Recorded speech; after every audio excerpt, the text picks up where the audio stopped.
खंडणी प्रकरणी मयुरेश गंभीरसह तिघांना अटक।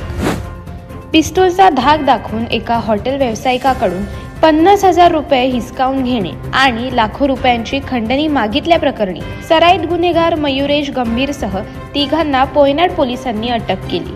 त्याला 3 दिवसांची पोलीस कोठडी न्यायालयाने सुनावली आहे। तक्रारदार चावला यांच्याकडून मिळालेल्या माहितीनुसार करण चावला हे हॉटेल व्यावसायिक आहेत। अलिबाग तालुक्यातील नागझरी येथे इलाइट हॉटेल अँड रिसॉर्ट आहे। त्या हॉटेलच्या ठिकाणी नवीन बंगल्याचे काम सुरू आहे। मयुरेश गंभीरसह तिघेजण 4 फेब्रुवारी रोजी दुपारी 2:30 वाजण्याच्या सुमारास चावला यांच्या हॉटेलमध्ये आले।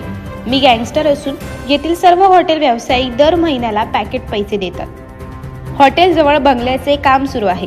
यातील एक बंगला माझ्या पत्नीच्या नावावर कर आणि मला 25 लाख रुपये दे अशी धमकी दिली।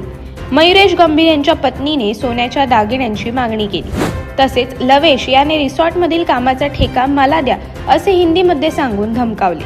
त्यानंतर हॉटेलमधील रूममध्ये नेऊन पिस्तूलचा धाक दाखवून जीवे ठार मारण्याची धमकी दिली।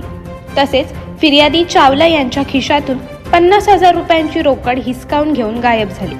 ही घटना भर दिवसा घडली। या प्रकरणी चावला यांनी पोयनाड पोलीस ठाण्यात मयुरेश गंभीर, मैथिली गंभीर आणि लवेश या तिघांविरोधात तक्रार दाखल केली।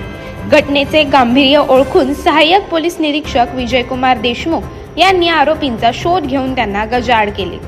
अलिबागमधील न्यायालयात हजर केले असता न्यायालयाने मयुरेशला 3 दिवसांची पोलीस कोठडी सुनावली। मयुरेश गंभीर विरोधात पेण, पोयनाड, मांडवा सागरी, अलिबाग, उरण पोलीस ठाण्यात 18 गुन्हे दाखल आहेत। अशाच अनेक घटना आणि बातम्या जाणून घेण्यासाठी सबस्क्राईब करा आमचे YouTube चॅनल केवी न्यूज आणि इन्स्टा पेज कृषीवल न्यूजला फॉलो करा।